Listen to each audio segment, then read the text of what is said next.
अगं बायानो, मी तुम्हाला सांगते, मोठं कुंकू लिहा. 1 रुपया एवढं लिहावं. मी कशी रुपया एवढं कुंकू लिहिली या? तसं रुपया एवढं कुंकू लिहावं गं बायानी.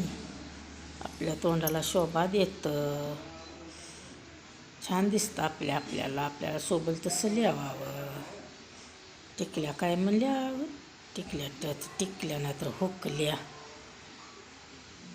हां, आपल्याला सौभाग्याचं कुंकू मोठंच लिहावं, रुपया एवढं लिहावं, छान दिसते बाय.